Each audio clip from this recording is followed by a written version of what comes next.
Everybody, it is that time again, although a couple days later than usual because we've got a lot of embargoes, but it's the PetaPixel podcast with me, Jordan Drake, over there looking curious, like he doesn't understand what's going on. It's Chris Nichols.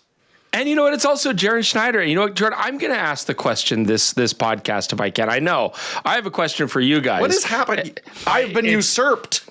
You might as well. What do I even do on this podcast anymore, Jaron? If he's taking the opening question. Turn your camera off. So I have an interesting history lesson for you guys. Did you know that because we're recording this on January 14th, that's not when it releases, but we're recording on January 14th. You still have to be back here for the question, Jordan. This applies to you. In 1873, Mr. Wyatt trademarked celluloid, January 14th, 1873. Did you know that? And so what I want to ask you guys, I was curious, what is your best and worst cinema memory in the theater that you guys, that pops in your head? I'm sure you have I know Jordan's got lots of great memories. Jaron probably has a couple bad ones. Let's see what your favorite and your least favorite were. Okay, I can jump on this. My best all-time experience was the Calgary premiere of Volver, an Almodovar movie, where we were like lined up around the block for hours. It was a big premiere. I'm a big Almodovar fan. It didn't look like we were going to get in, but then a bunch of people left. We got into the movie theater. It was the last screening I saw at the Uptown's main stage, which was like a classic movie house, like giant theater, balcony, all that kind of stuff. Wrapped audience. Everyone enjoyed it all the way through. When it was done, I was like, is Volver maybe the best movie ever made? And then I rewatched it 6 years later, and I'm like, okay, it's like a pretty good, solid 7.5 out of 10. So it just goes to show the experience of the movie, can really change your perception of, was that actually a great film or was it a perfect day? I agree. I'm going to go, there's a bunch where people annoy me in the movie theater, but I'm going to use a little bit of recency bias here. And I just saw Nosferatu with our mutual friend Levi Hallwell and his girlfriend. And all through the trailers, a dude's talking. Like someone jumps on screen, he's like, "That's my boy." And Levi and I are like, you talk during the car commercials. You do not talk during the trailer. So he's already like, we're both simmering with rage at this point. And then the opening scene of the movie starts and the guy's just like, "Oh damn, oh damn, oh damn." And we're like, this is going to be the worst cinematic experience of my entire life. We're going to have to storm out of this.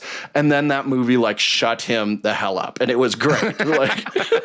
Oh, wow. It's a pretty strong opening, and then, quiet for the rest of the movie. So that's the power of cinema, is it can make even obnoxious moviegoers, like, shut their mouths when they want to go heckle a film. So those are my best and worst. What do you guys got? So growing up, and through most of the time that I've, enjoyed any movie, I really didn't do a lot of it in the theater. I know Christopher Nolan is upset with me. Wow. My memories regular listener Christopher Nolan. Yeah. My most of my memories He's got a speak pipe later. They're tied to going to Hollywood Video or Blockbuster and looking through movies that are for sale. Because the way it worked back then for all you youngins was when they're done with the regular rental cycle and they don't need as many copies since it's not as high demand, they would sell them for a discount and you could really get a really nice $5. Like a DVD library go, 3 for 15 or 3 for 12 or whatever. But wasn't it just like American Ninja 2, American Ninja 3, Ninja 4? I had maybe that's my childhood movies, and we would go to different Blockbusters. See, me and my best friend Elliot would go to different Blockbusters or different Hollywood Videos and check them out. And we'd each buy 3 or 4 movies, and then we'd go back and we'd watch 1 or 2 of them, and then put the rest on the shelf, and then watch them whenever. So, that's really my movie. Paradise. I guess if you forced me to decide on the best in theater experience, Martin Scorsese will hate this, but it was definitely Avengers Endgame. With the actual crowd seeing it for the first time and actually hearing the reactions to what was at that point a 10-year saga, having gotten to that point. And that movie is legitimately excellent. So I think that was Jordan.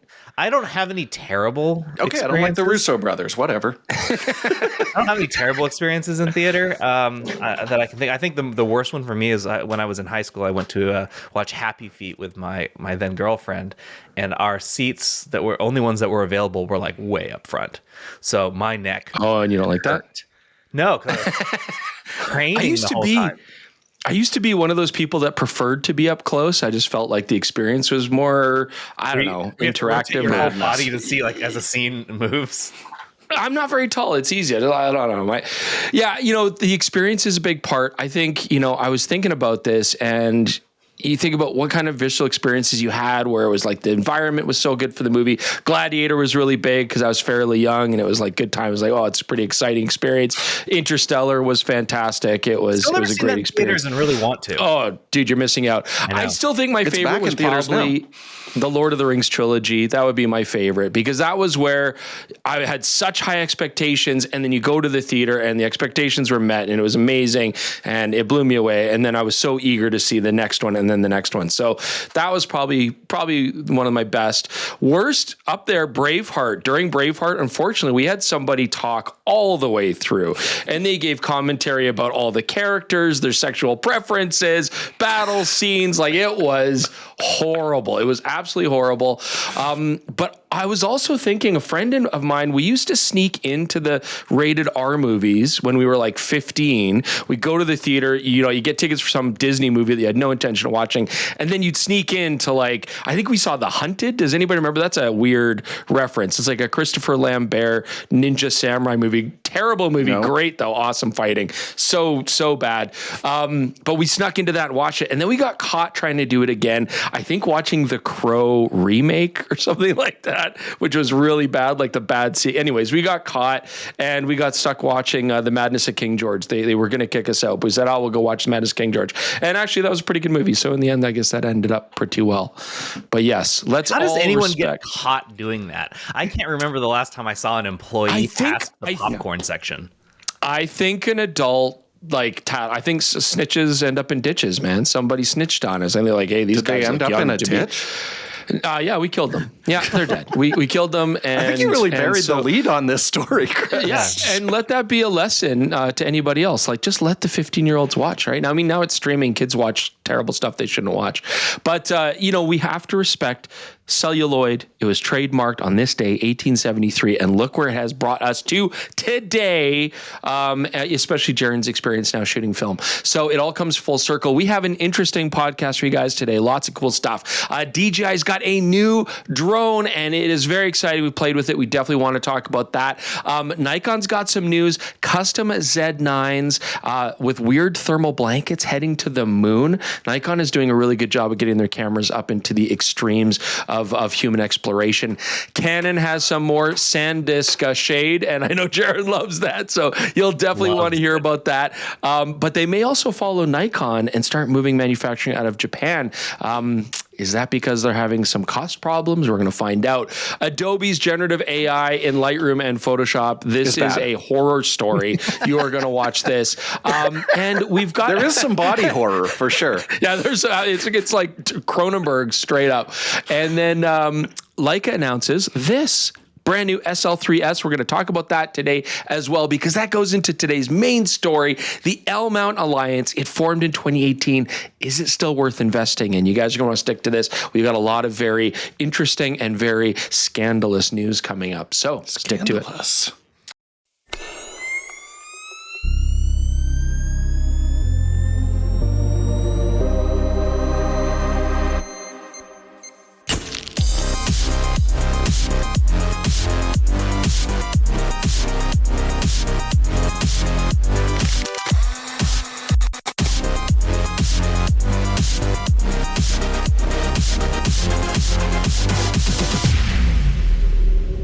So last week we didn't have a sponsor for the podcast, and we're it got me thinking. Everyone. Yeah, we're fine. We don't have a sponsor this week either. But if if you are interested in supporting what we do here at PetaPixel, specifically what Chris and Jordan do, or if you and Jaren, well, I don't know, maybe they don't read the website. Jeremy, the whole team. Yeah, we have a lot of people here, good people that we work with to try and bring you the best that we can when it comes to photography news and reviews. And one way that you can support us that we would really appreciate is if you looked into getting a PetaPixel membership for just $3 a month or $30 a year. You can help support what we do here, and you get some perks from it too, like no ads on the website, which is great. You can read all of our reviews and news stories without being distracted by any ads that you don't want to see. You can also get 25% off the PetaPixel merch store. We're working on some new merch right now, actually, that it's taken us a while. We're trying to do a good job. I got some samples actually coming into me that I hope will be in my hot little hands before we go down to San Jose for Unpacked next week. But that's not all. You can also get just free cash to spend at Moment's store. So Moment, the company that makes like stuff for your smartphone, well, they actually have like a whole store. You can buy like real, quote unquote, camera gear there. They were selling the X106, for example. They're one of the Fuji's retailers for that. So you could get free money if you sign up for a PetaPixel membership. Oh, nice. To spend there. So I feel like that's a pretty good deal, and you get to feel good about supporting Chris and Jordan, or the rest of us if you care about the rest of us. Mostly, I imagine you care about Chris and Jordan. So if you care about Chris and Jordan, you'll consider a PetaPixel membership. We're going to try and think of other ways to add more value to that as we go through this year. But as I said, we're a small team. So the more that you can support us, the more we can do to give back to you. So just wanted to throw that out there. Check out a PetaPixel membership. I'll put a link in the description below how you can sign up for that today. Anything to add, guys? I totally ad-libbed that. I didn't even write that down. Yeah, I mean, everyone I've talked to who has a PetaPixel Which is a different website. Please do not sign up for a PetaPixel membership. Okay? Or a PetaPixel or anything like that. Come on.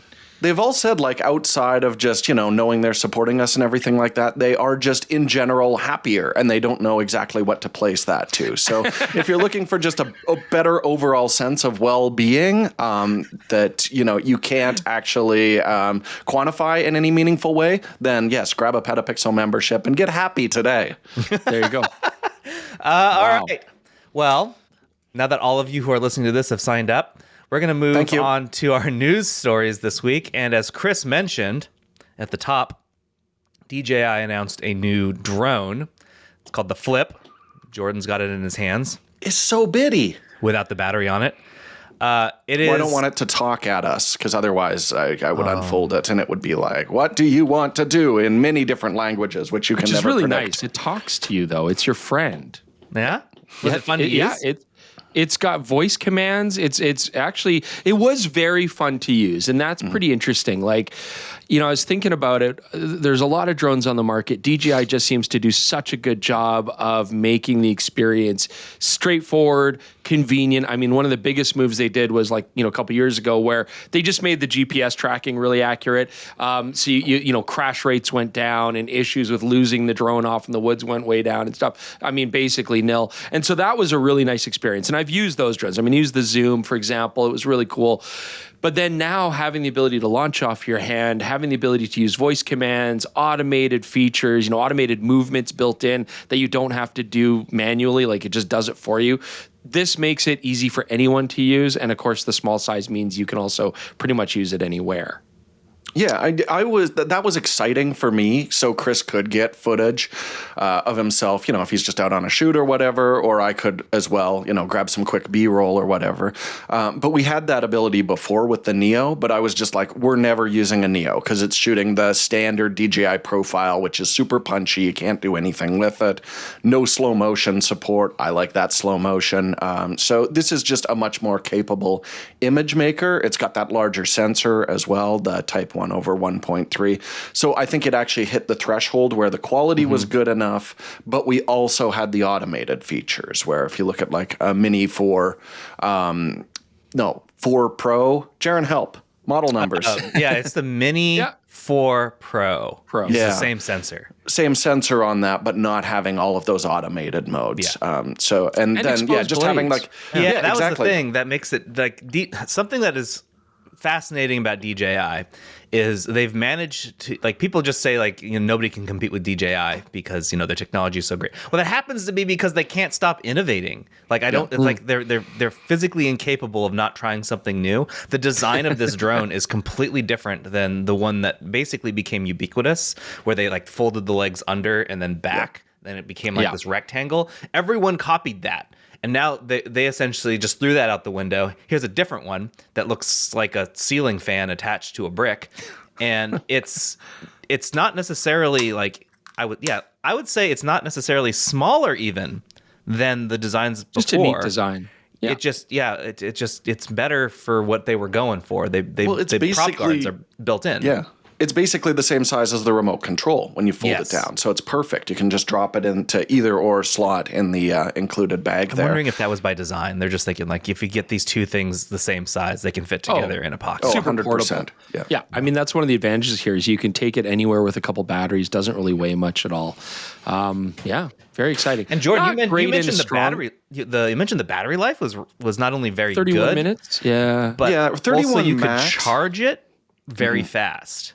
Yeah, no, you need something that kicks out a lot of juice because it's USB-C in, but it was drawing 60 watts from my little small rig battery, which is a lot. That's like a laptop, basically. And it was charging those up incredibly quick. So, we weren't flying. It's not like we just sent it up and flew for 30 minutes. We're setting up shots, landing, shooting. But as we were doing that while we were reviewing it, the battery was staying topped up exactly as fast as we were depleting. So as long as you've got a good portable battery supply, grab that Flymore kit. You can shoot all day. The other thing I briefly wanted to talk about is the audio, like the feature where you can use your smartphone's audio and it'll actually send it to the drone is super smart. Where it's probably not super smart is in a small enclosed office where you're filming yourself and that sound is loud as hell. The filter there is honestly pretty rough, but you should know that the further away the drone is, basically the better your audio is going to be using those filters. So, and I mean, outside it would be different too. You're not getting sound bouncing around in the room. Exactly. Put it in essentially the worst possible scenario. Yeah, I stress tested it, Jaron. That's my job. And you also, I thought sounded it would legible. be cool and goofy if we suddenly got to be in my office and it's floating around. So, it was a twofold strategy there. But yeah, I do really want to test that with Chris actually doing talking points out in the field, just plugging a wired lav into his phone. Yeah. And I it is definitely so want one. Yeah, it's so cool how Probably it the first drone sends I've the bought. audio Yeah. straight out. So I thought we'd have to sync afterwards, but when you download the footage from the drone onto your, from the memory card, it's got the audio already attached to it, which is really cool. What were you complaining about before we hit record? Something about not being able to do it on Mac? Oh, the RC2. So if you do a screen recording of your flight, it'll only save it to the internal storage. It won't save it to an SD card if you plug one of those in to the remote. And then if you plug it into Mac, it will not recognize it. And I checked on the forums. This is a commonly known issue, so I had to walk over to Chris's place, plug it into his PC, and it just jumped up. Walk. Oh, I strolled the entire way there because this is such a shoot light. up a hill both ways to get to my house. To do this. Lost Thanks half a a lot, day. DJI. Yeah, For to what get it's that worth- screen recording for you. You're welcome, everyone.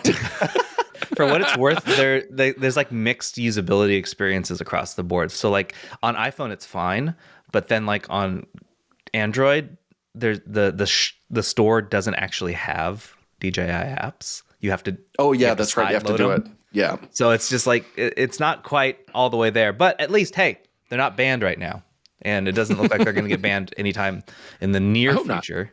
Because I like this drone. The only thing I would say is even with a slight wind, that drone's moving, right? Yeah. Moving more than Small. you'd normally see.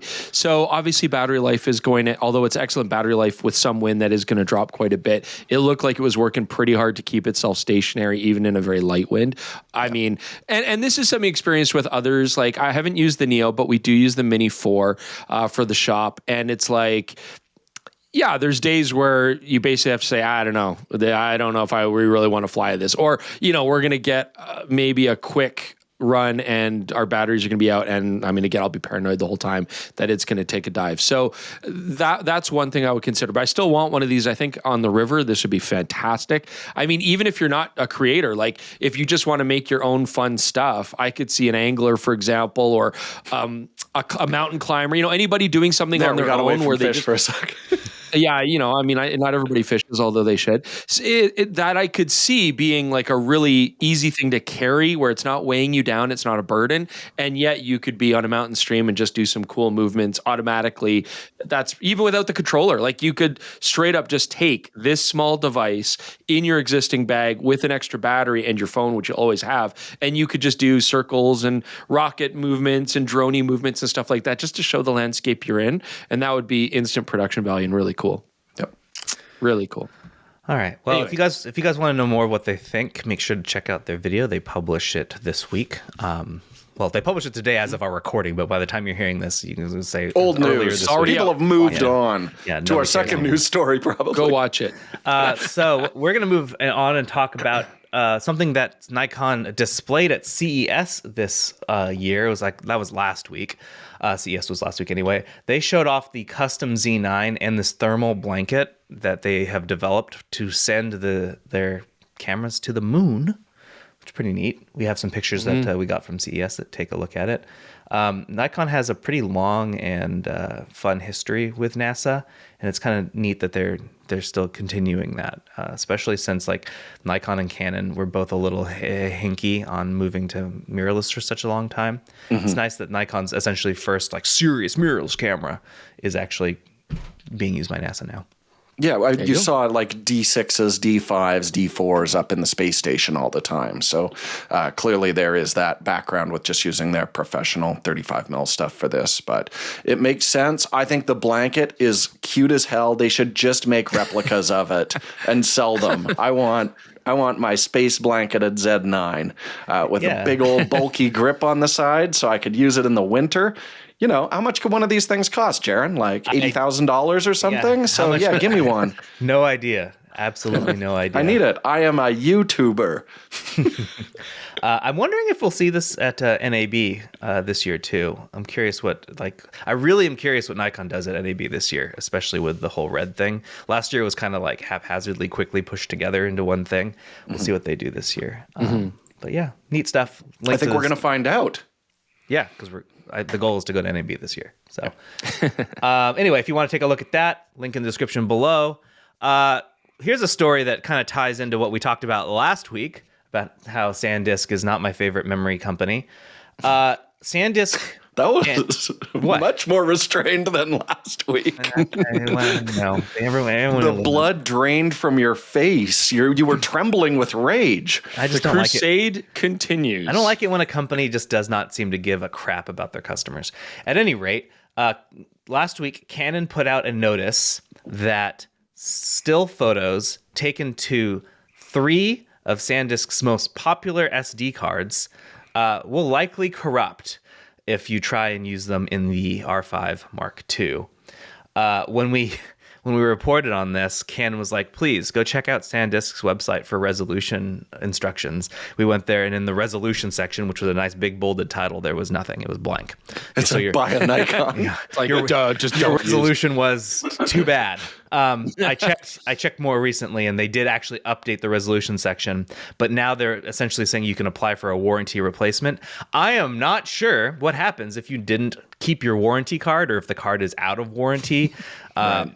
They don't say. You're supposed to contact SanDisk customer support. I'm sure that's going to be a lovely experience that everyone will. These cards don't cost that much from an actual resource standpoint. I'm sure they'll just send you some. Well, they can't send you anything that's the same capacity or speed because they don't make anything like that. Yeah, it doesn't work. So now, 1 terabyte cards for everyone. Yeah. Who knows who's at fault here? I'll try to be the voice of reason in this situation. So not that it's unreasonable. SanDisk has some problems, but a lot of people use these cards and have had zero problems with them. I mean, SanDisk Extreme Pros are ubiquitous. They're good cards. Overall, I think they're good cards. They're fast enough. They've been reliable for me. We've gone through many generations of them, haven't we, Jordan? And they've been fine.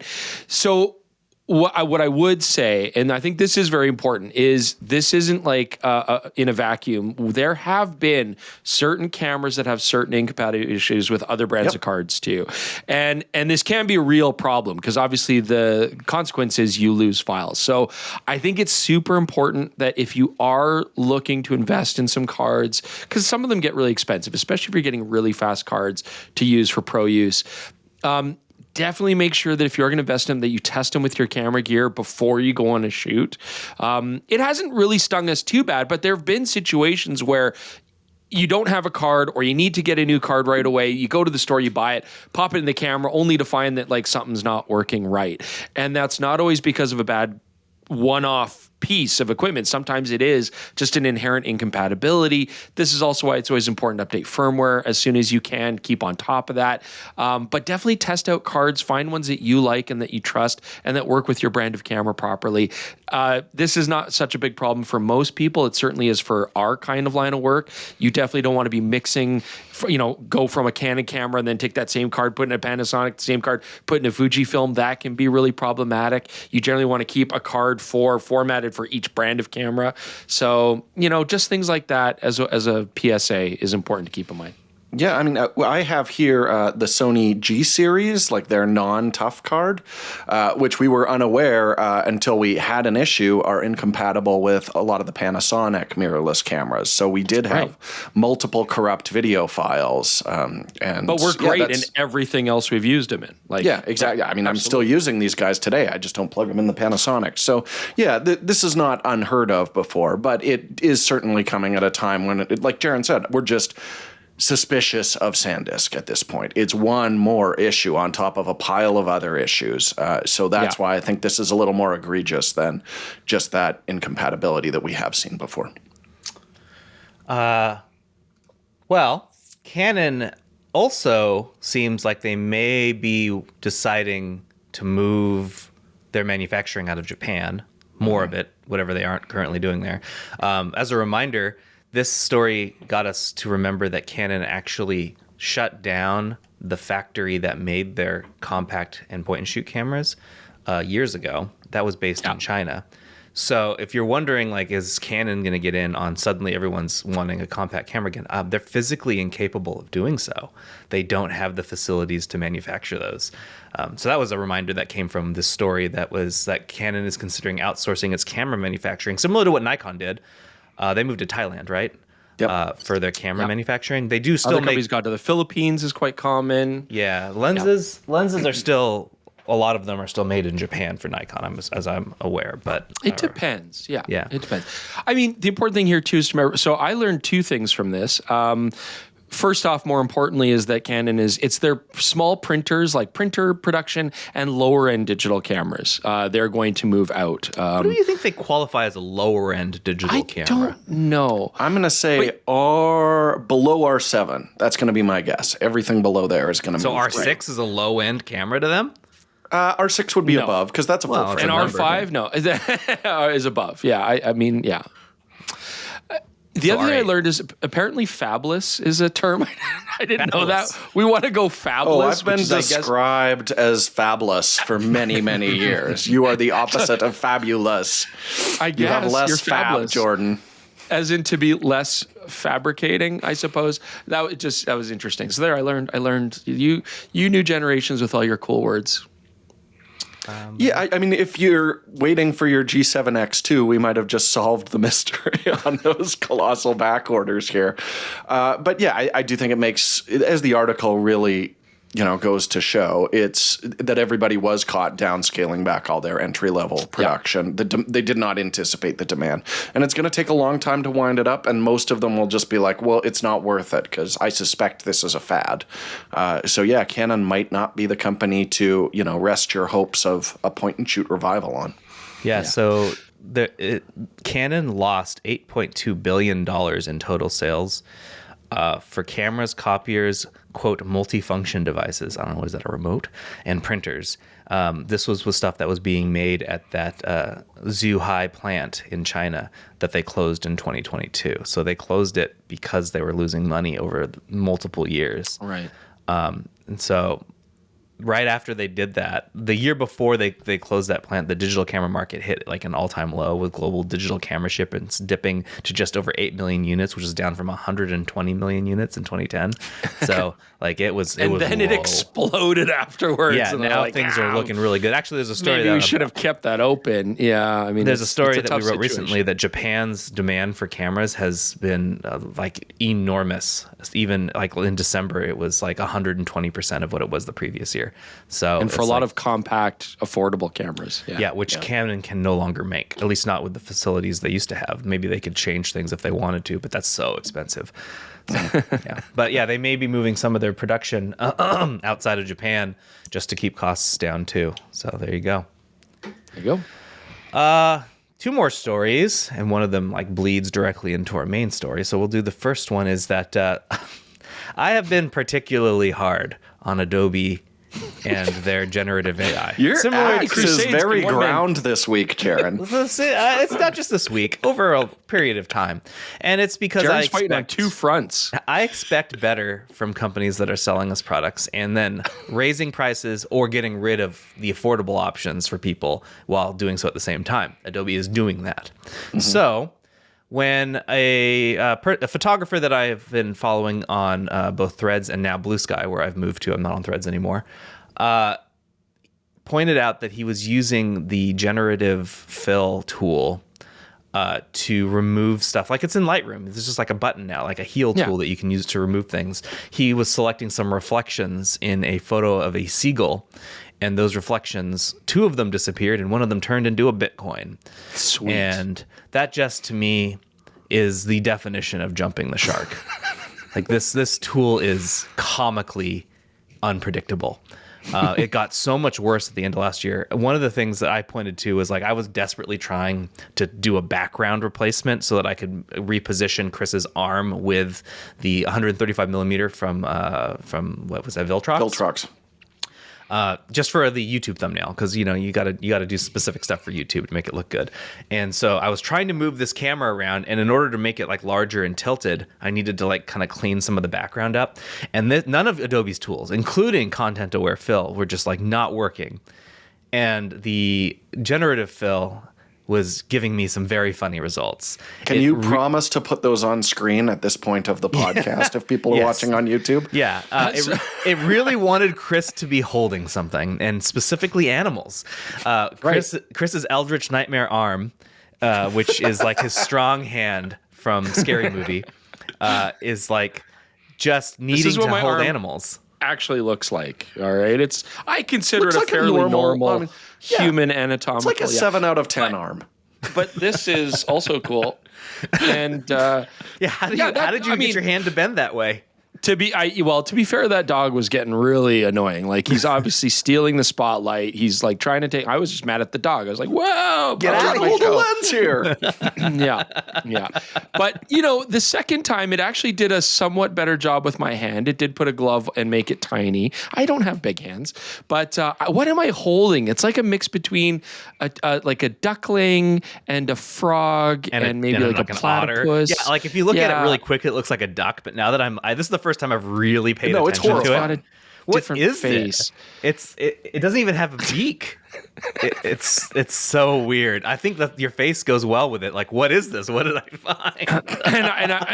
and maybe the AI is so smart. It's like judging by his like personality, the emotional state he's in on his face here. This is what I think it would be looking at. And I mean, I would react in both of these situations. I would say my reaction is appropriate given what's in the frame. So they're like, what AI could I did a put great in job. his hand to garner this reaction? And some hideous mutant beakless duck was clearly the answer that Adobe came up with. But I mean, Jaron, you've touched on this in the article. Like, this is getting worse. It was better a year ago. It was totally usable. Like I was actually like relying on it for a lot of the stuff that I remember there was one in particular where you guys were like near a bridge and I needed to get rid of something on the side to make Chris more centered, or I needed to expand it, and it worked beautifully. It actually continued the bridge well. It was the right color and texture. It was like the right level of out of focus. These days, it has become so unpredictable that I can't rely on it. What? I didn't see the two-headed person. Oh, that's from an older story I did when I was comparing Apple and their like cleanup tool to the generative remove tool. And Adobe added some weird crap. Like no matter how much of a space I selected around the guy that I asked it to remove, it did some stuff. Like the one that's in the story is a two-headed dude who's very upset with his life about having two heads. The one that I actually think is funnier is it looks like the guy is turned around and being sucked into the granite. Yes. Like his body is being sucked in. But I didn't. Maybe I AI is didn't just publish more that fun one. than we are. That might be it. AI is like, you know what? You need to laugh. I Here we love go. the body horror theme of this entire episode. That's great. Just like, Yeah. No. And again, I think it's important for the people at home to realize, like, you're not putting in any prompts or anything like No. that. This is You just do it the way- make this make sense, and this is how it makes make sense. when you give it no prompt, which is what I've been instructed to do by Adobe, it's supposed to fill with background, essentially try and make it blend seamlessly. But it stopped blending seamlessly and started creating Nightmares, ideas of what could possibly be there. When it's much easier to just put an out of focus background there. I like that we harmonized on Nightmare there. That's great. It's horrible. I had to manually clone this out, by the way, in order to get it to work. I couldn't get anything to work. So I went back to classic, like 2012 style, and got in there with a healing brush and the clone tool. Actually removed it.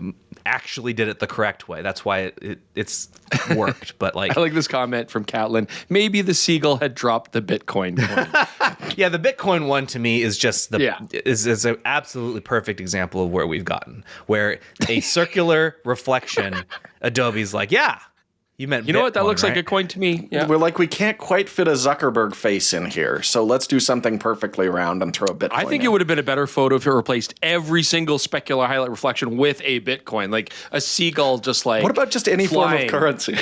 Yeah, a flying in between like a rainstorm of Bitcoin. I think Windows would are be like replaced a really, with dollar bills?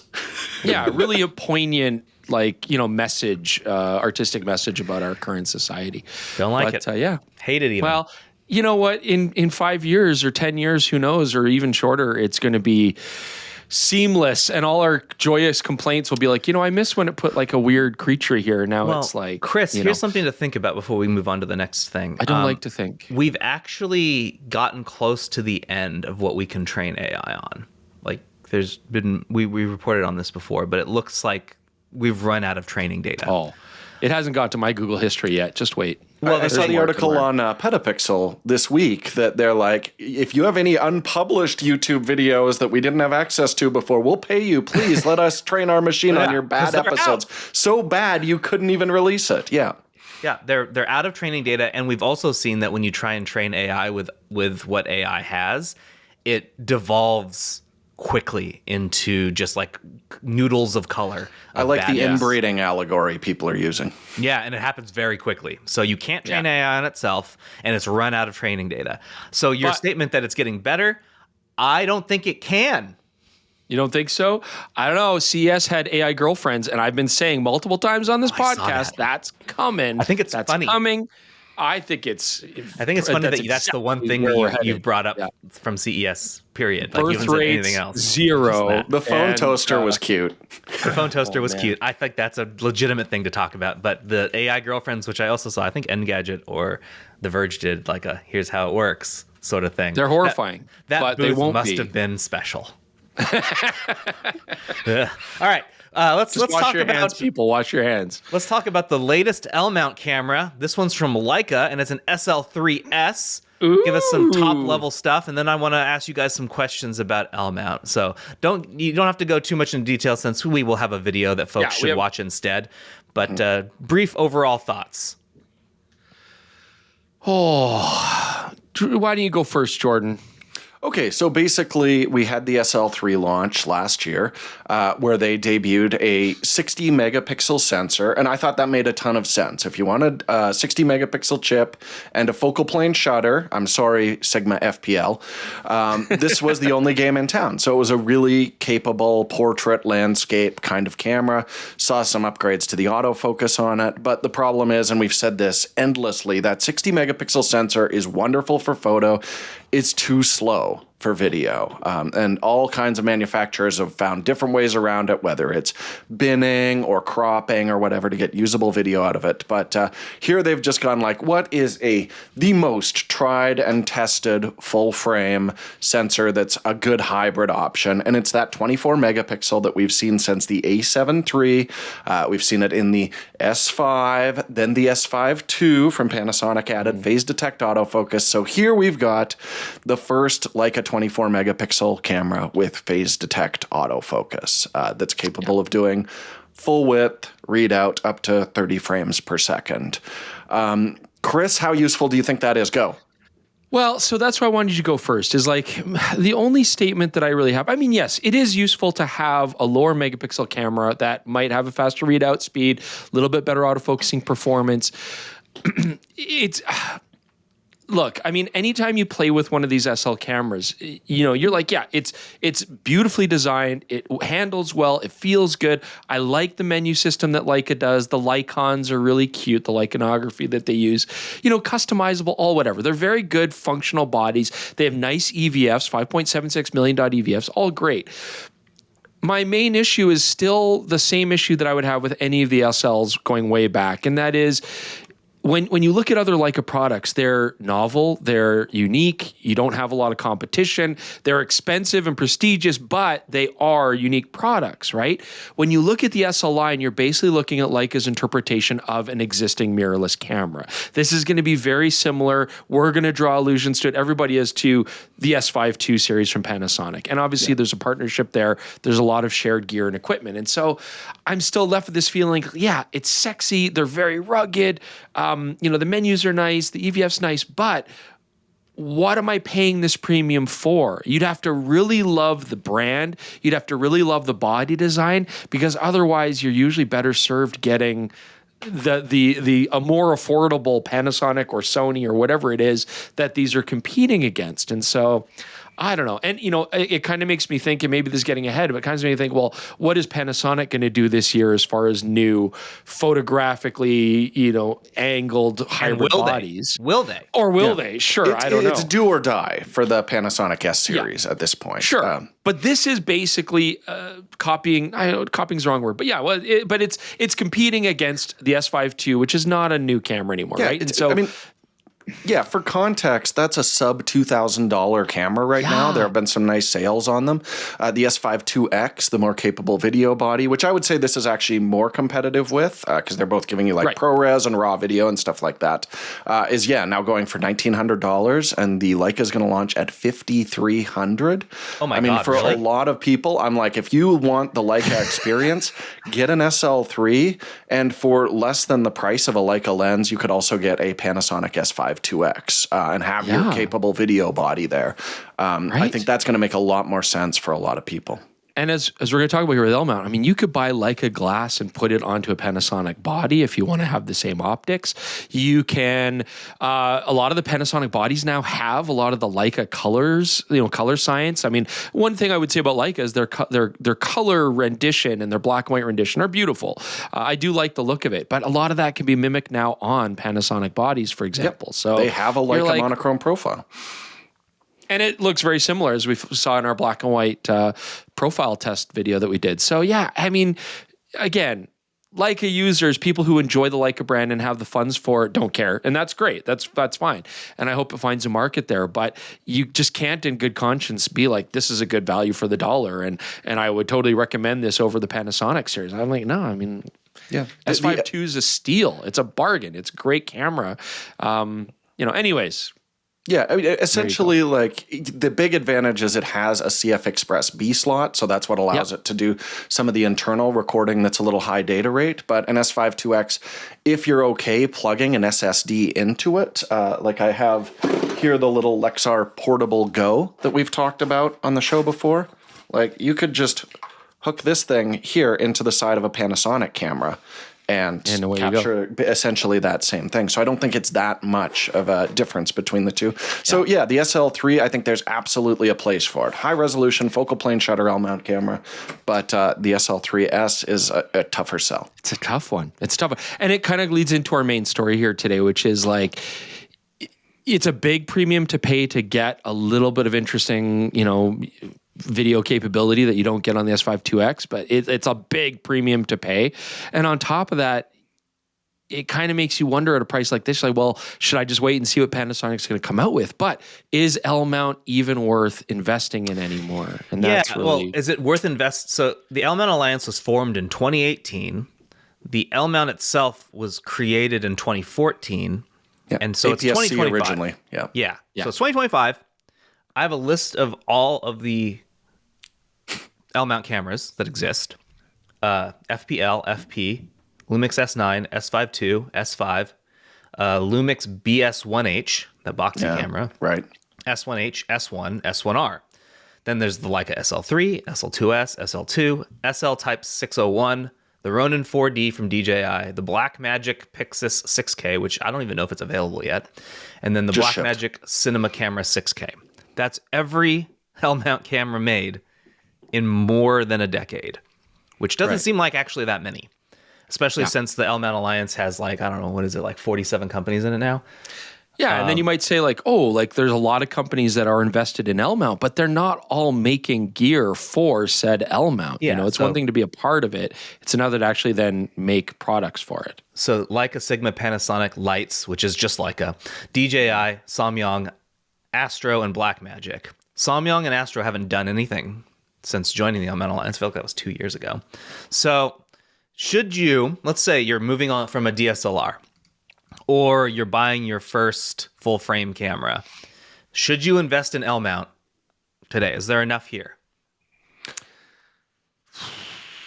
So I think it's worth pointing out, I think it was 2 years ago in predictions, Gordon Lang said people are going to discover what a fantastic value L-mount is. And I think to a level of shooter, especially if you're interested in hybrid shooting, like the Panasonic S5 II, S5 IIX are still like really capable for the dollar if you want a good hybrid photo and video body.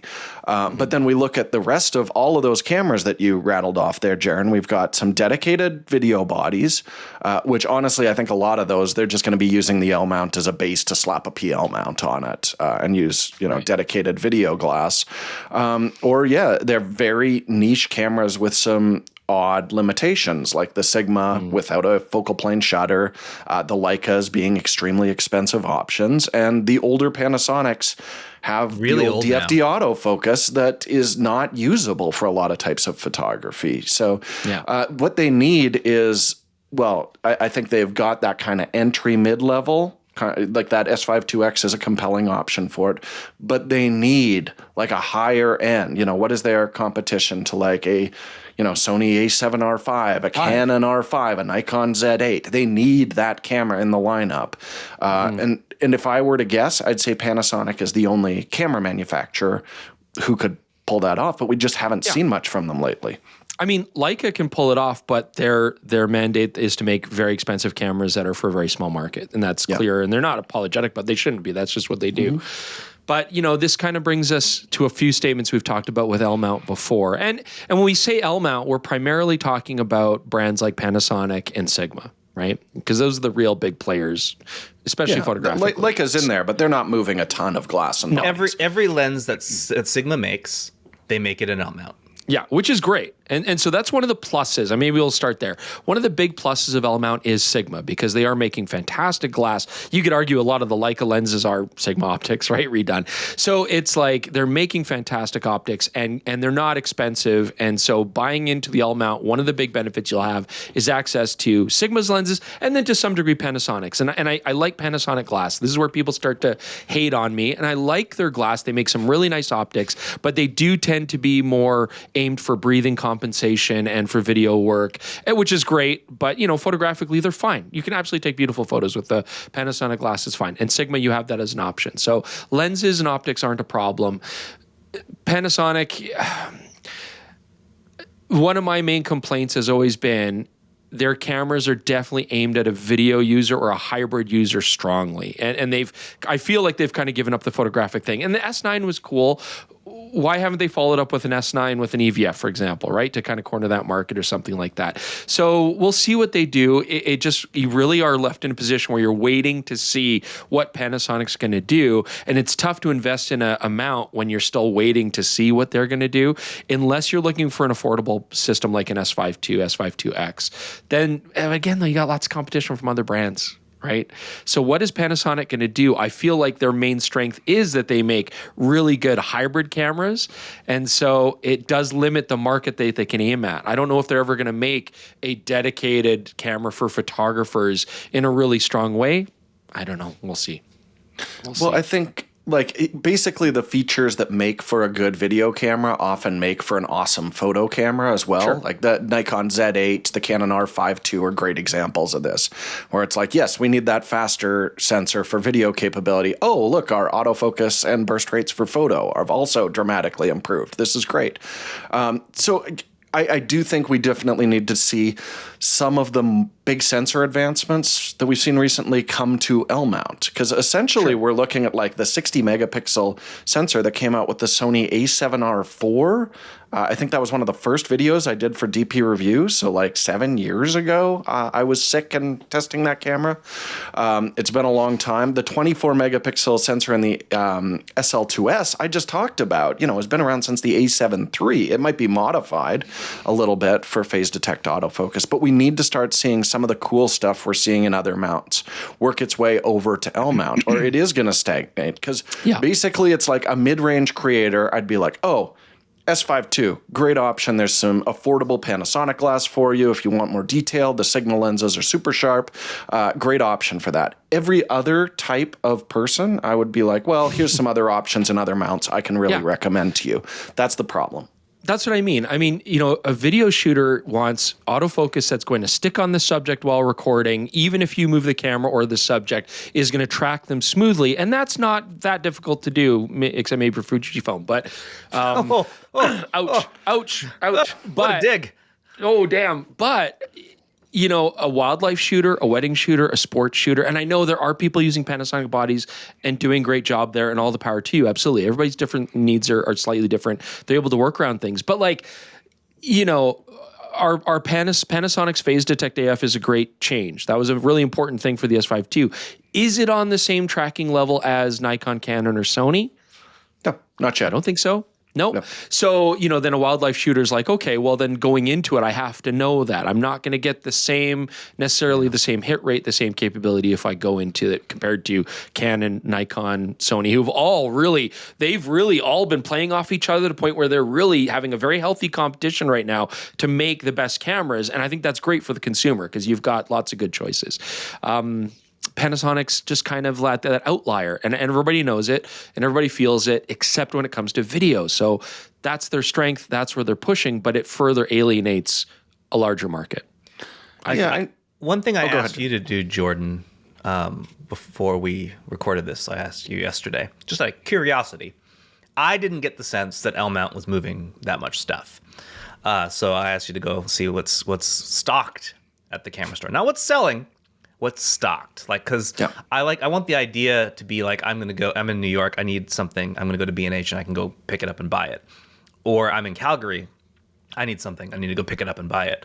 They don't necessarily have all of the glass from Sigma available in L-mount to just pick up and buy in the camera store, right? It's just let's say I want the 500. Asked about that, about the camera store there. I mean, we were looking at the 500 to do some testing on the SL3-S, not available. And it turns out they're just stocking like a few of the Sigma lenses that are, again, more video-centric ones. The 28 to 45, the 28 to 105 f2.8, lenses like that make a lot of sense for video shooters. 17mm f4, interestingly enough. So maybe that's going on the lone FPL out there as a landscape lens. But it's certainly not the entire lineup. And I think we're just hearing that reflected over and over, like that, they're not really selling. I know the S1H was moving quite a bit for filmmakers, but that was a long time ago. That was forever And that ago. camera is completely outdated, I would say, at this point. Like the S5 II is a much more capable hybrid All of body. those lenses that Sigma makes that are available in E-mount, I imagine they have them in E-mount there at the camera store. Absolutely. Oh, for sure. That kind of tells you what all I was trying to say. It's very much just like, of course we can get it in for you. It won't take long, a couple weeks and you can have it, because that just reflects the desire for those lenses for Panasonic users. I'd be curious to know how many more like photographic, lenses they've sold for L-mount. Like how many 500s is a good example. Yeah, specifically total. for L-mount. How many 500 millimeter lenses from Sigma have you sold in L-mount? I gander zero. I don't know. I don't think it'll be a high number. Yeah, we might have one of the only ones out there. So here's a question I had for you two. What is a camera that could turn things around? What would have to come out on L-mount for people to get excited about it and choose that mount over other options? I think Panasonic has an opportunity to make a new S9. I think that would be, and again, I'm not crapping on the old S9. It's not even old. It's a cute little camera, but it leaves a lot lacking as far as more capability. So I think if Panasonic made a really sexy, compact, full frame, serious camera for street photographers and stuff, I think that would be awesome. I think there'd be a market there. And then they need to make a new 60 megapixel body or 45 megapixel body, whatever they want to do, something that's like a high resolution, which again is not a very good sensor for video, but I don't know. They also have to really need to be okay with that. They need to be okay with it not being a great sensor for video, which Panasonic has a very difficult time doing. Or they're just going to drop it. Who knows? We'll see, right? And then their autofocusing game has to improve, which is fine. That takes time, and it'll get there, but it has to improve in a fairly substantive way. But yeah. So they kind of need like a Z8 moment, I think. That's exactly where I'm going. They need to high make a camera that can do both. Yes, high resolution and high speed. And it's not impossible because other manufacturers all have that option. And the question is, does that go into like an S1R replacement body that's a little more photocentric? Or do they just say like, look, video is our main game. They release an S2H with a high speed stacked sensor and just say like, look, it's video first. And you can also use it for photography if you want. I would say I would look more like, I don't know if the S1 needs to come back, like that series, like the R. If they do it, it's got to be later. I feel like for now. Panasonic has always marketed their cameras as photographic and video tools, right? They have never said. They've never said, "Oh, our cameras are great for video only." Like, because obviously they wouldn't. No manufacturer would. Well, the box camera. But the entire industry is saying, "Yeah, okay, but." Yeah, because remember, like the G9, like they're like, "This is a photographer's camera," and your Chris is like, "No, it's not." Yeah, so you can take a picture with it, but I can't get it out of Jordan's hands. Whatever they market it as, it's like the industry's like, well, no, not really. But who knows? So I think a Z8 camera. What I want, I think, is what you said, Jordan, an S2H to essentially give us a better version of the S1H that is so old now, and then also an S3. Just a whole new line that is essentially the Z8. Just give me a Z8 with Panasonic, chutzpah in it. Mojo. Yeah. I think it has to. It's a tough call. I mean, it would have to be a very fast scanning sensor that they use, and it would have to be affordable. And so I think they have to undercut the Z8, the R5 II at this point. See, the thing they really want to draw Nikon, that. I feel like already did that. Yeah. They've already put the lowest possible price they can on that series, which means that's as low as Panasonic's going to be able to go too. Yeah. I don't think that's a problem if they come in at a similar price. I think that's okay. I don't think they have to be under the Z8, but they certainly can be cheaper than Canon and should be and will be. But the R5 Mark II is a great camera as well that you're competing against. But you don't like that. You don't like that noise reduction that it bakes in that you can't turn off. No, sure, but it's not the end of the world, right? No, but these are things Panasonic we point can out. make the right types of changes to what they're doing. They can have make to the find argument. These are things we point out as reviewers. It doesn't mean it's impacting photographers in a huge way. No. I mean, the R5 Mark II is a great tool. I guess it's like make a tool that people are happy to use. I think money aside, everybody would happy to use an R5 Mark II as a camera. It's a great platform. Z8, everybody would love to use a Z8. It's a great platform. You can't deny it. So that's the competition. I mean, Sony kind of is lacking right now in that regard.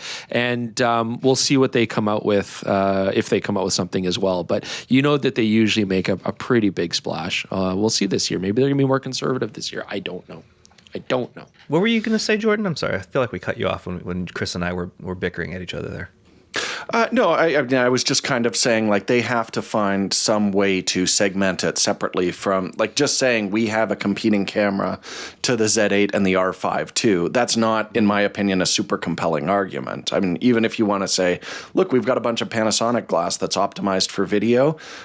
Nikon, a lot of their S-series lenses are killer video lenses as well, and Canon is moving that way with their 28-105, their 70-228. So again, they need to find that kind of differentiator. And I don't know if it's just going to be like, we're less expensive, or if they do just bring out video features that you can't get anywhere else, like the GH7 having the 32-bit float audio.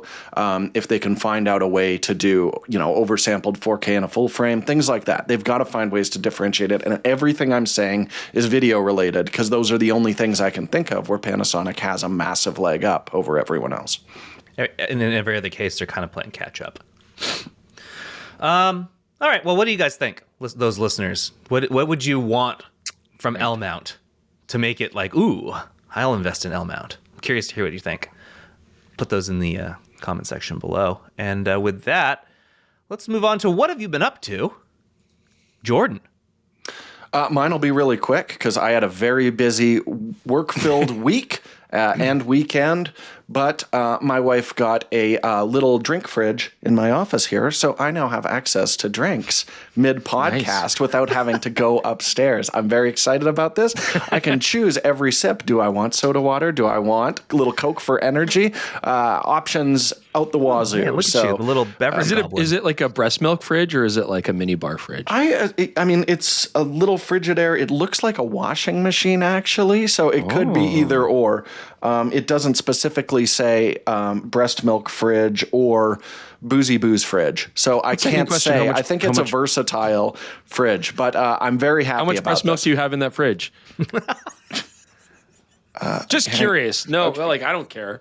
I'm not emotionally Sounds like invested. you care a little bit. Oh, well, yeah, it was your first question. Let's move on. Okay, so that's what Jordan's been up to. He's been drinking breast milk for the week. It has been very busy. Absolutely. A lot of work, a lot of articles, no fishing. I do want to say in the DJI video, Jordan said, Chris is making me go fishing again. That's not true. That's a lie.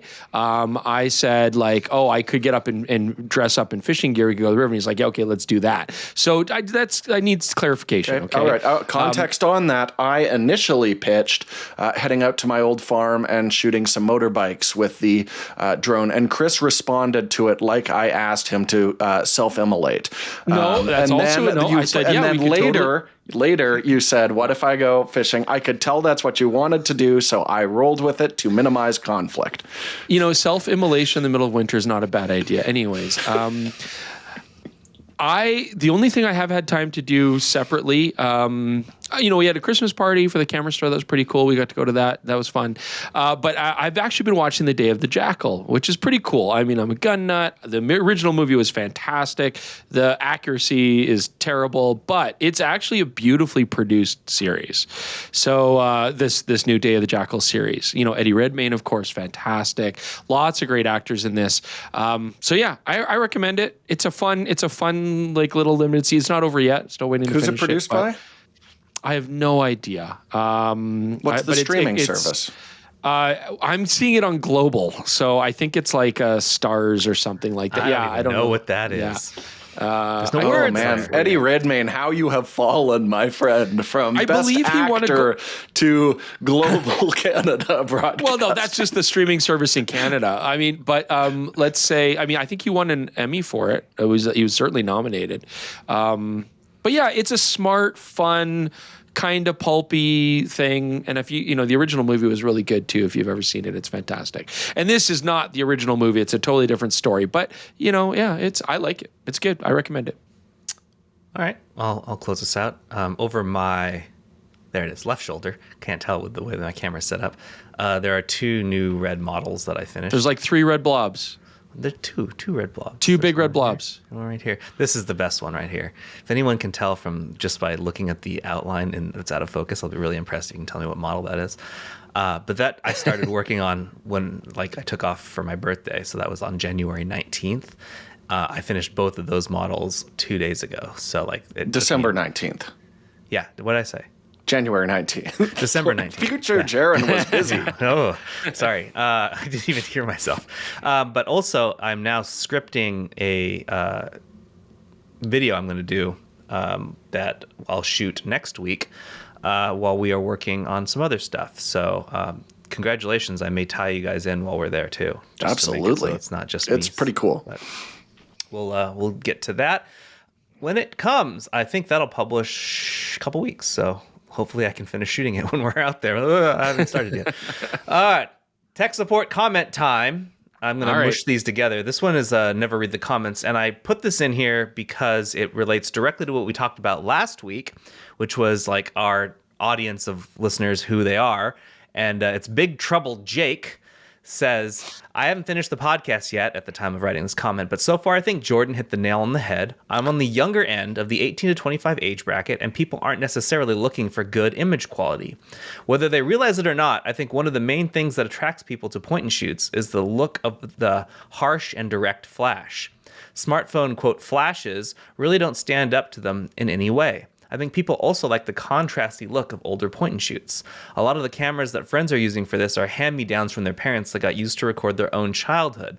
So there's a good bit of nostalgia at play.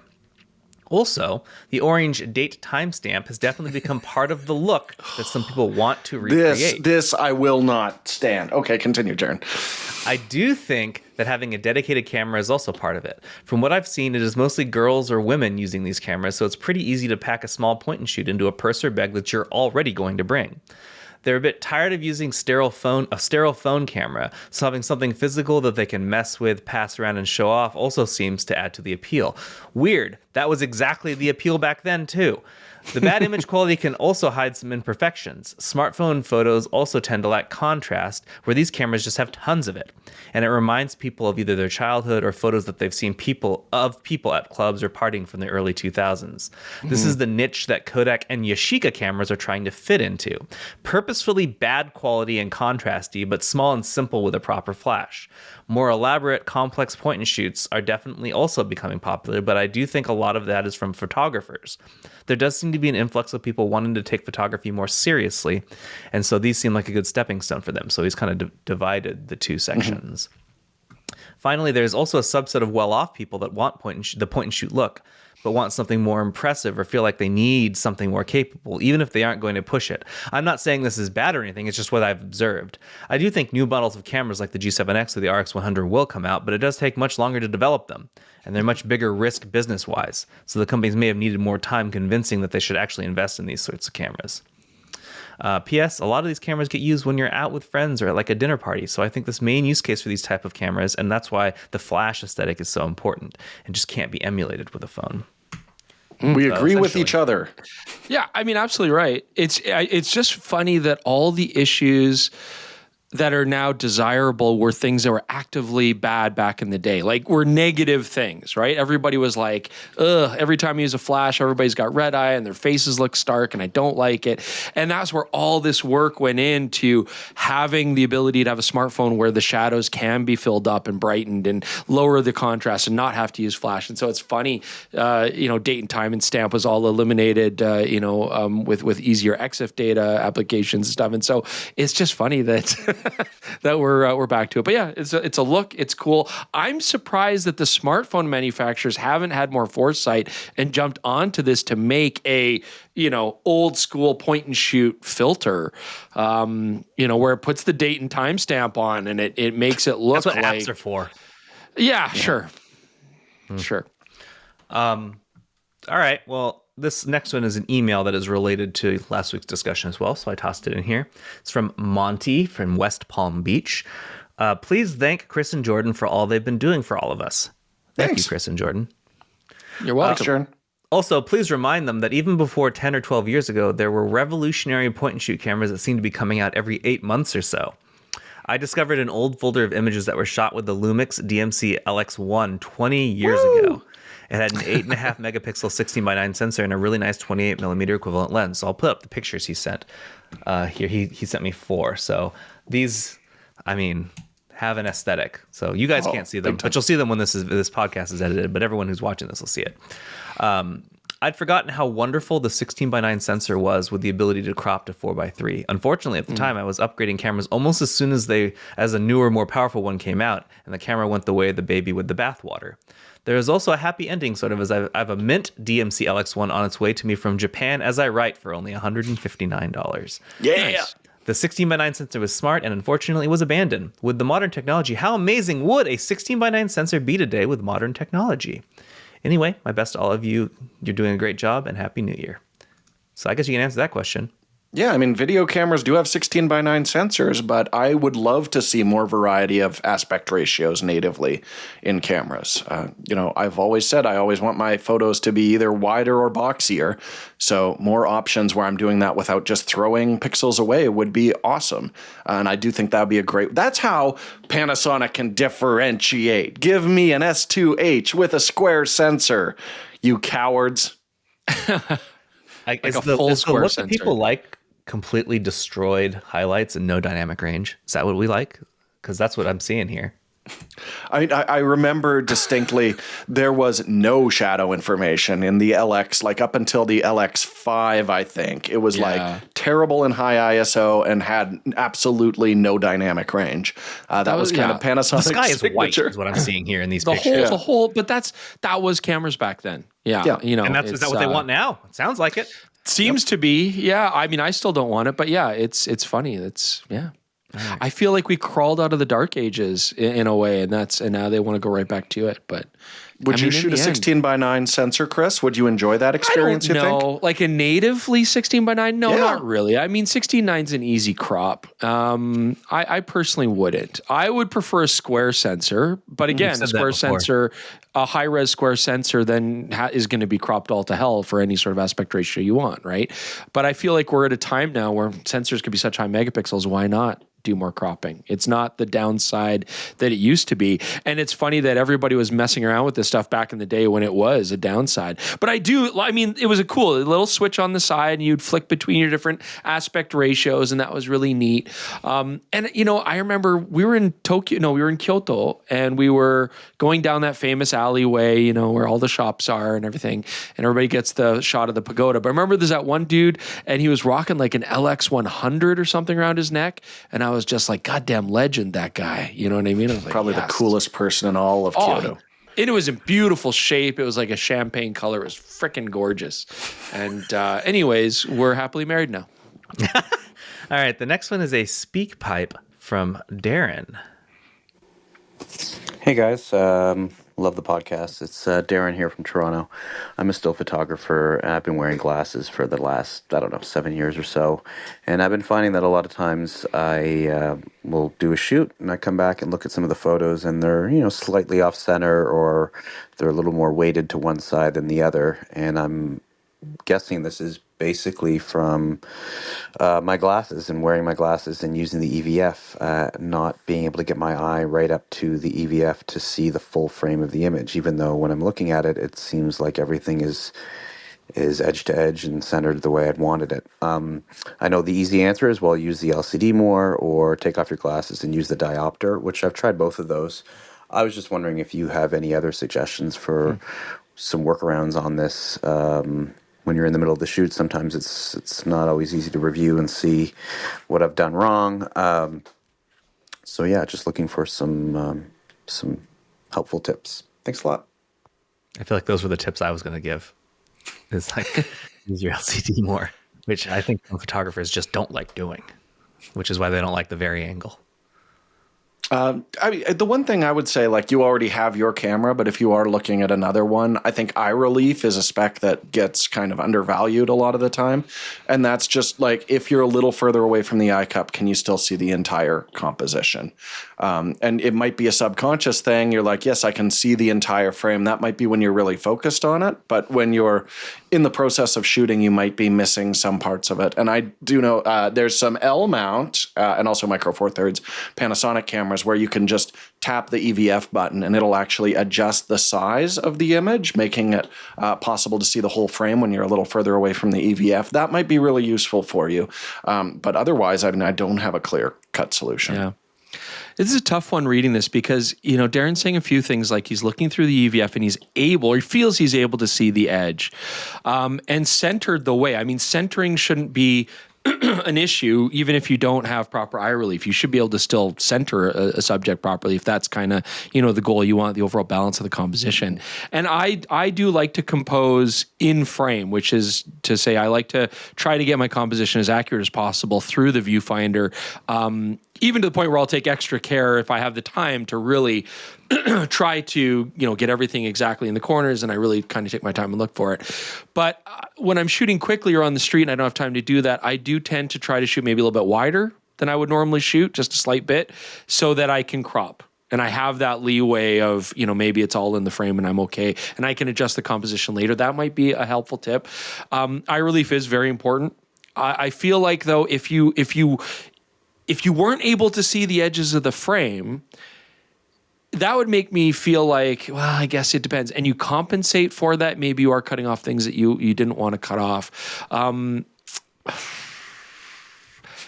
You've tried the EVF with the diopter. That should fix things. The only other thing I think of, Darren, is it depends on the camera, but I have noticed sometimes, depending on the way that you push the shutter, how hard you have to push it, sometimes I'll shift the frame slightly just by pushing the shutter, maybe too quickly or too harshly or in a funny direction, or if the grip angle is not quite appropriate for the way I like to hold a camera. And that could be moving the camera. I find I'll sometimes tilt a composition a little bit, and I'm like, I'm sure I had that level and straight, and then it's like distinctly tilted a little bit, and I have to correct for that. So I do notice that happens. And there's a lot of situations where my sample photos, I'm adjusting the horizon slightly. So, it could just be a technique thing. It could be something else. It's hard to pin down. If you shoot wider, at least you have the leeway that you have that correctable ability afterwards. All right, the next one's an email from Ethan.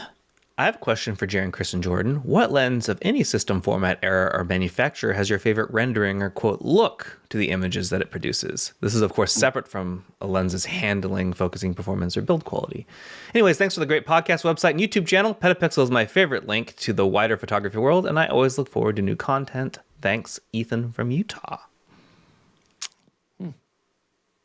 Chris, my answer is not very exciting. So who wants to go? Should we do? I really like the lenses that were used to shoot Shogun. I think that's my favorite looking thing. Oh yeah, hey. See, really that's those. I didn't dig the blurry foreground background frame look myself. There's also those lenses that were used to shoot that movie you really liked last year, Jordan. That really swirled the bouquet. Something. I can't remember the name of it now. It was Chris's favorite movie of last year, and they used Petzval lenses for that. Those are cool too. Yeah. So. Oh yeah, with Emma Stone. Yeah. What's the movie? It was your favorite movie. It was in my top 5, but it wasn't my number 1. So you must know the name of the movie, Chris. I do know the name of the movie. Just let me type in my memory. Just think really hard without. Poor Things. Poor Things. Yes. Yeah. That's what I like. But I tend to see the world in cinema as not necessarily as stills. So I like it. I like that kind of look, but I like it in a few shots as opposed to the whole shot. I like using unique lens or optic for certain feeling or look, but I don't love it throughout the whole season. Which is why, for me personally, I thought Shogun was overused. Like every frame, I started to find it distracting. And that's, I'm wrong. Okay.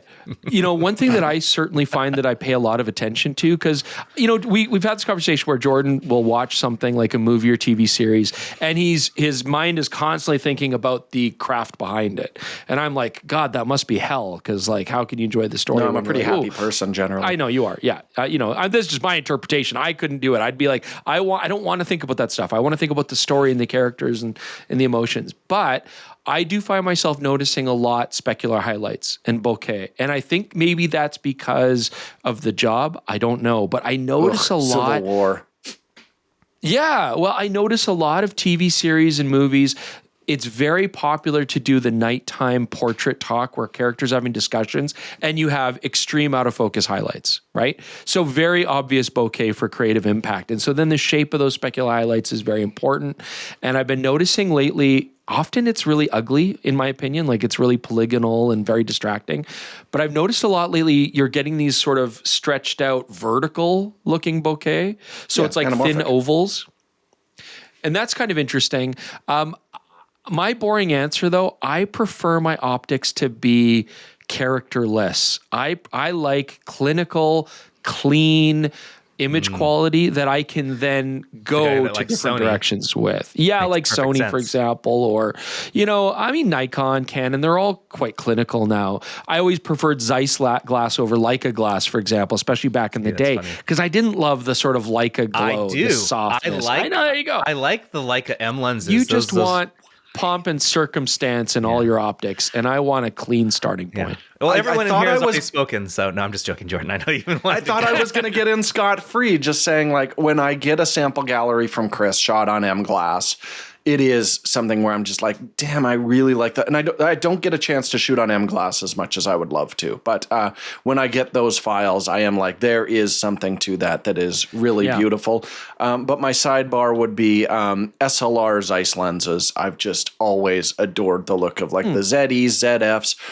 Anytime we tried to do something cinematic back in the camera store days, those were my go-to lenses that I would slap on like, but they're super clean. Yeah, a 5D or something like that. But they're super contrasty and they flare really nicely. So that's what I really liked about the Zeiss look.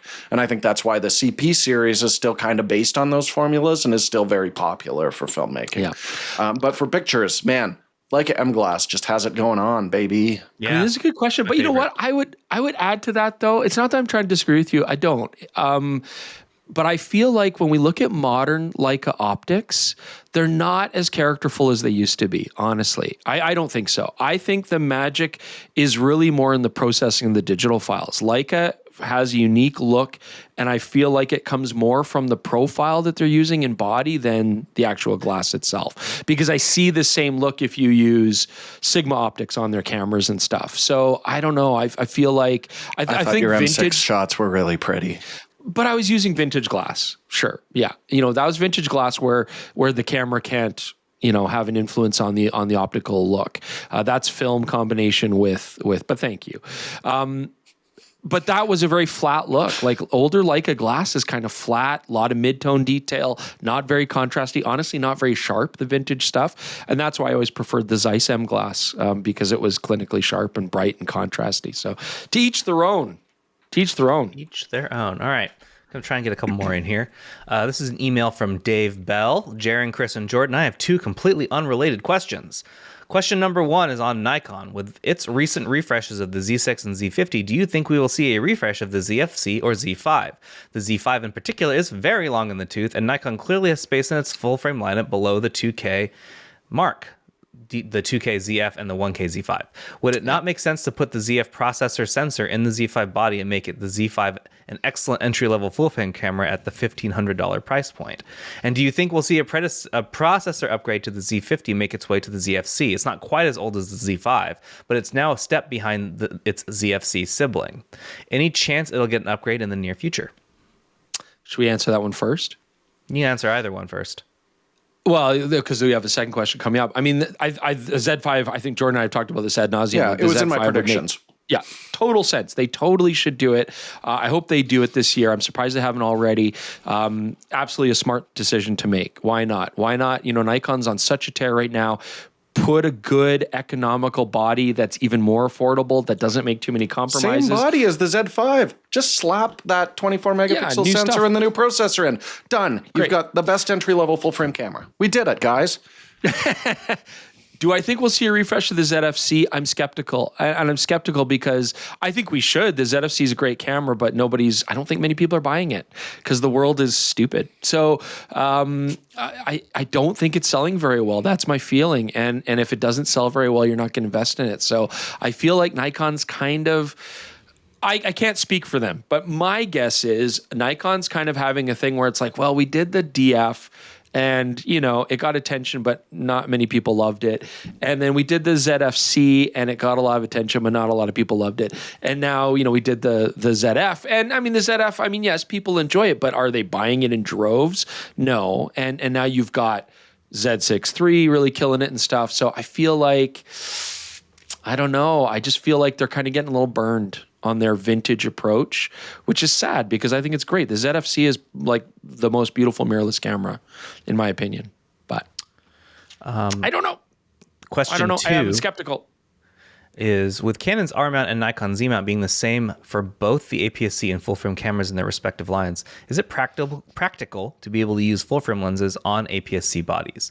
Obviously, using APS-C lenses on full-frame cameras would be suboptimal, but what about the other way around?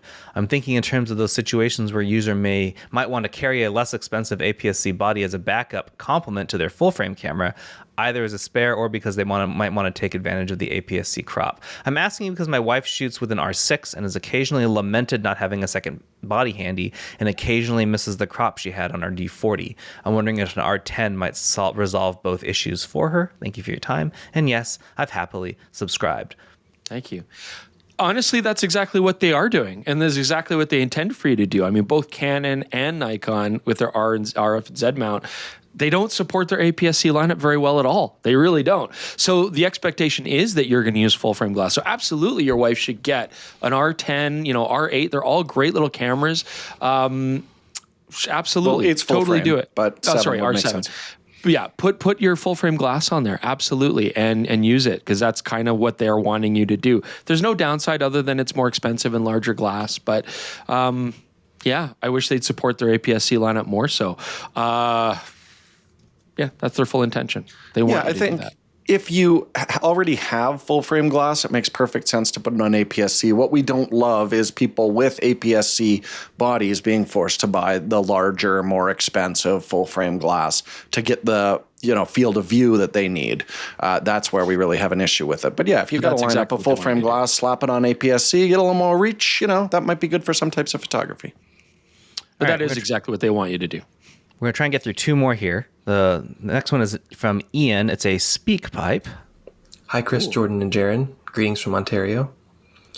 I've been kind of recently looking at upgrading my Sony 70 to 350 millimeter G lens that I pair with my A6600. I've been wanting something with more reach, mainly do wildlife photography. I initially was looking at Sony's 200 to 600 millimeter, but then kind of started shifting towards Sigma's 500 millimeter f5.6 prime. Great lens. Seems like it's a lot lighter and would be a better for me because I've picked up the 200-600 and it's quite heavy. I was wondering, do you have any tips for how to get something in frame when you have a prime that large? The nice thing with zoom is you can be zoomed out and then find your target and then zoom in. But I was wondering if you had any tips on how to more accurately do that very quickly with a long telephoto prime. Thank you so much. Use both your eyes. I'm terrible at this. I am awful. So go, Chris. My tip is use both your eyes. But what do you say, Chris? Well, shoot a lot of rifles, I guess. No, yeah, that's a tough one. It takes practice, but it's hard. Like, especially when you're shooting, the problem I find a lot is like shooting birds up in trees where your background is so similar and contiguous that, you point and you're completely lost. So I really do. That's Jordan? Yeah. That's a lot of people. That's me too. It's tough. So what I tend to do is I'll look away from the camera. So both eyes above the SLR viewfinder. I will lock my eyes on that target and then bring the lens up into my field of view. And with practice, I find that works pretty well. But it is kind of like, I don't know, archery or something where you're doing it more instinctually than with any sort of technique. It's really just practice, focusing straight on, bring the camera up to your eye, and it usually lies in that same sort of path.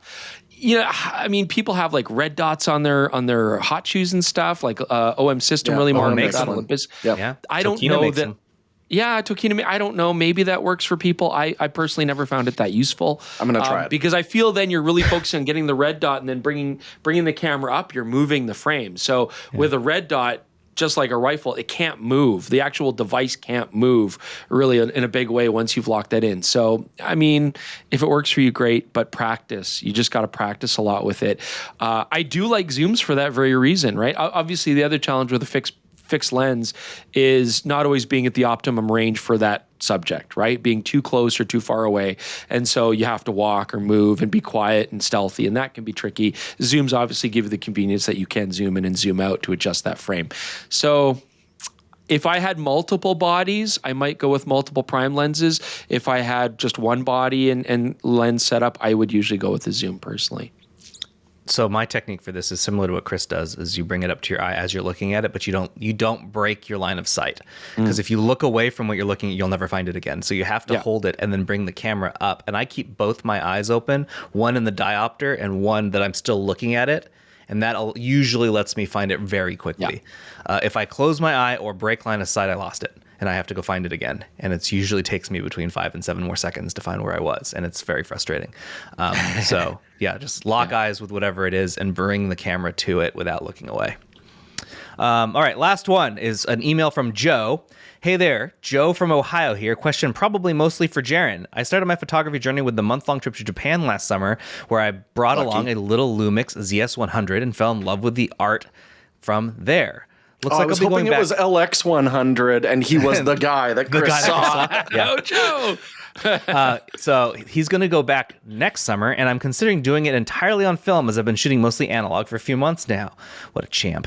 My question is twofold. What's the film selection like over there, and how are the prices? I saw some crazy prices posted online when I checked Yodobashi Camera's online store, and the prices were a lot higher than I'm used to over here, even with the nice yen to dollar ratio we're at right now. So I'll answer this question first. It depends on the film you're looking for. If you can get like Kodak Ektar and in the Portra here, that's probably going to be, similar priced or cheaper. It's the stuff you can't necessarily find here that you're really going to want to go for there, and tends to be cheaper, like slide film from Fujifilm, or the Oriental Seagull that Chris and I found that I loved. Good film. Affordable, sure. Super affordable. I think we calculated it was like under $5 a roll. It was dirt cheap. Wow. So that's what you're looking for. Don't try and buy what you can already get there necessarily.